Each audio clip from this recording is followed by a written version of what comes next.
watching Numbskull News, and today I want to talk about the CFP 2024. It's going to be 12 teams. Now, what does this mean for the Big 12? Can they get more than one? Because we know all the power conferences, we know that there's going to be a G5 representative. We know there's going to be one. But, when you read, if you're literate, when you read a lot of these journalists out there, they keep talking about, well, the Big Ten can get four, the SEC can get four. What does that leave for the ACC, the Big 12, Notre Dame, the G5? Doesn't leave a lot. But, this isn't 2026 yet. There isn't multiple automatic qualifiers or anything like that, or auto bids or any of that. It's just one auto bid per conference. The winner per conference gets in, and then everything else is at large. So let's take a look at what could possibly be waiting for the Big 12. What is their opportunity to get more than just one freaking team into the CFP? All right, I already did a little mock-up here. All right, so these are the teams, and just from the outside looking in, this far away, we're still a few months away from the season kicking off, but I'm using these as mostly examples, right? SEC, I think you can make a case: Georgia, Texas, LSU, Missouri, Ole Miss. I know there's no Alabama. Don't freak out, Bama fans, okay? This isn't set in stone. I'm just going off of, they got Mr. DeBoer in there. There's no Nick Saban. I like their quarterback. But what is their defense going to look like? What is the offensive line going to look like? We're not sure. I'm sure they're going to have high-level talent there. How good is it actually going to be? There could be a step down from Alabama. But I think all in all, the SEC, I think there's going to be 5 teams worth looking at. I think Alabama's on the outside looking in, but that doesn't mean they can't get there. Anyway, Big Ten, Ohio State, no doubt. Oregon, no doubt. I threw in Penn State because they're around 9-10 wins most years. That means they're a contender. You don't see Michigan. All right. Again, new coach, lost a lot of talent.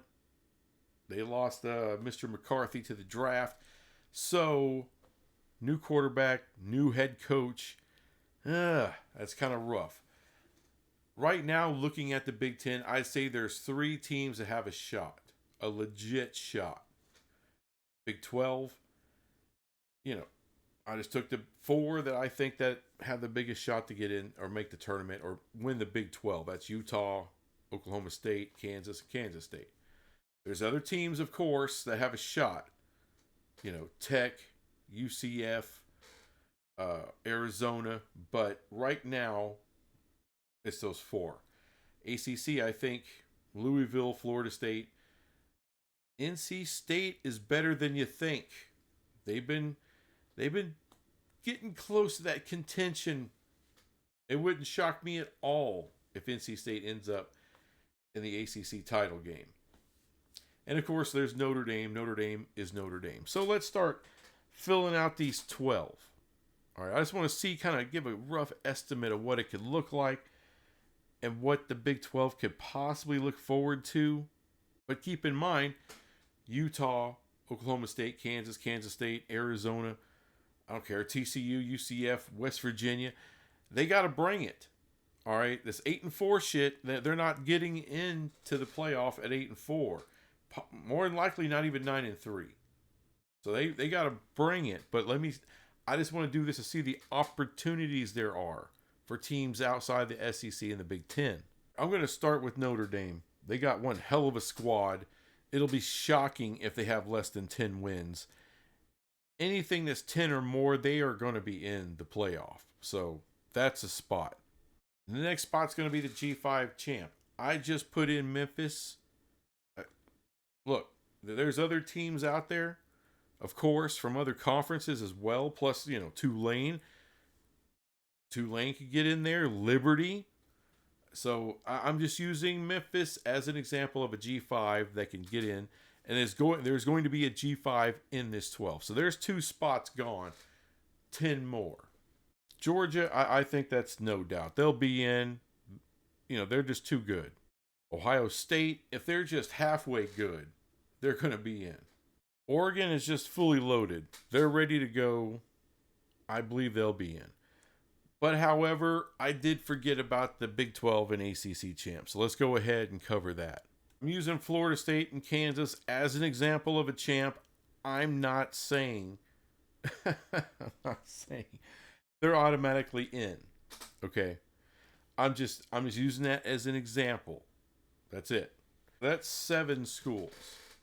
So let's go ahead and eliminate them from the overall and see what we're left with. We're left with 1 Big 10 school, but we got 4 SEC schools left, 2 ACC schools, and 3 Big 12 schools. So let's try to figure out what makes sense. Now, Texas, first year in the SEC, it's looking like they're going to be a damn good team. They definitely have the quarterback room filled to the brim, and I'm sure everything else. But first year in the SEC, how's that going to go? Is that exactly safe? I know Ole Miss had a great year. Everyone's expecting them to be back with another good year. Same thing with Mizzou. But the thing is, with those 2 schools, we haven't seen back-to-back stellar great years. And did they win the SEC last year? No, they didn't. Did they even play in the title game? No, they didn't. But there's another team in there that's got a lot of history, and I think I trust them a little more. So I'm putting LSU in there. That gives us 8. But here's the thing. Okay. Here's the thing. Would Penn State, Texas, which one would get in over the other?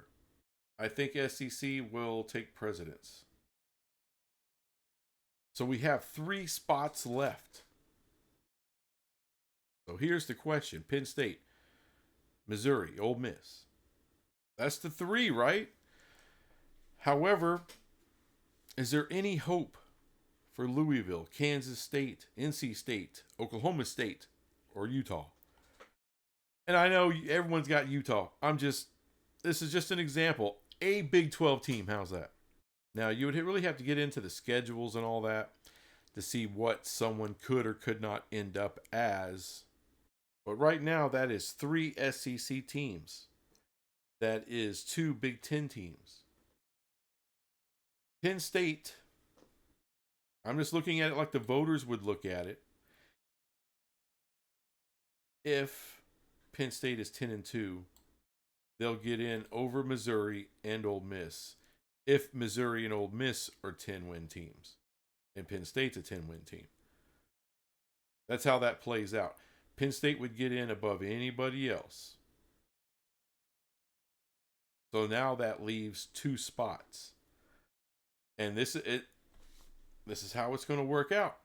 If Utah is 10-2 at that point, they'll get in. Now, again, you see what's left. And I think the way these voters go, if all of these teams here have the same record, then they'll do a coin toss between Missouri and Ole Miss.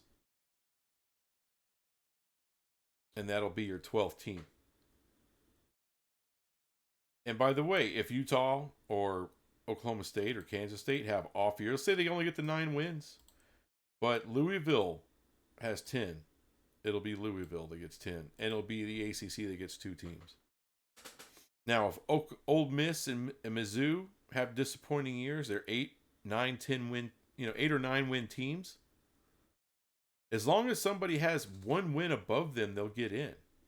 So yeah, the SEC and the Big Ten, just by being who they are, you can easily see 3 teams apiece get in.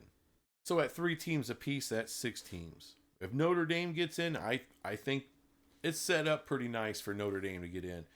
That's 7 teams.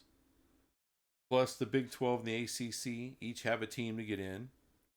So that's 9 of the spots taken, plus a G5, so that's 10. That leaves 2 more spots. And in that case, who's got the best record? Who's got the best record? Who can make the best argument? you know, and it's going to be a little bit of about brand. So if it's let's say it's Mizzou, Ole Miss versus Utah, I think Utah will take precedence. I think they have the bigger brand as far as the voters go. That will make a difference. There will be strength of schedule. And Utah's strength of schedule, I don't think is as bad as people think it is.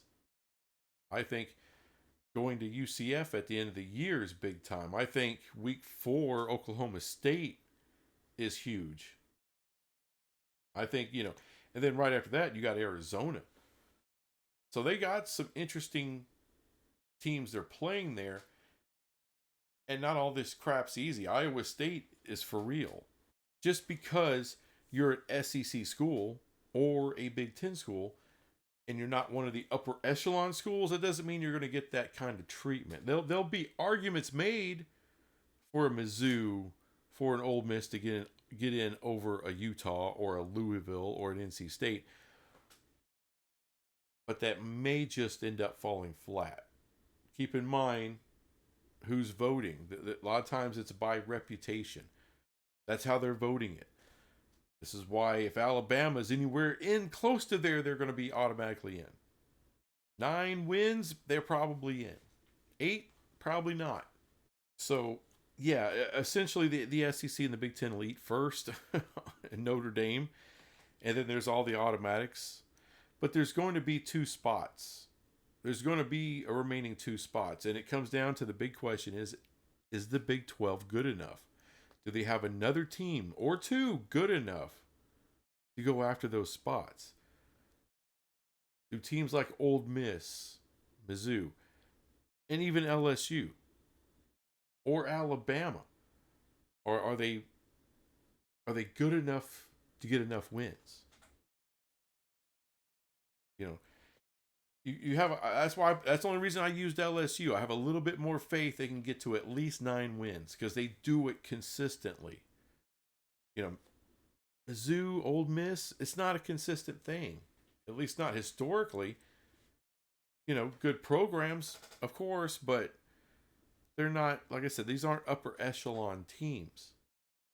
In the ACC, I mean, I love Louisville, but they could crash and go down to 6-7 wins next year off of a really great year. NC State, they've kind of teeter-tottered around that 8-9 win grouping there. Can they get over the hump? Because they're not going to get in with 9 wins. Or LSU can get in with 9 wins. Alabama can. Ole Miss or Mizzou, if some other teams don't do as well, like if Utah falls on its face, or, if Kansas or Kansas State can't really get there, then it's a little bit more open for them. But once you get to that level and you're past the big, huge brands, the Big 12 has a shot to get 2 teams. A small shot, very small, for 3. It's going to depend on what everybody else does. But 2 is definitely doable. You just got to have a second team in the Big 12 go. And a third, if you can, to put up stellar seasons. And this is why it's good that a team like Utah isn't facing, all the upper echelon teams in the Big 12. It's got Oklahoma State, which is going to say a lot to whether they get in the playoff or not. Not just through the conference title, but outside of that. So we'll see how it plays out, man. But I'm excited for it, dude. This is going to be a stellar freaking season. The most epic Big 12 season ever. Not even close. Not even close. Anyway, thanks for watching this crap, and I'll be back with some more crap later. Bye.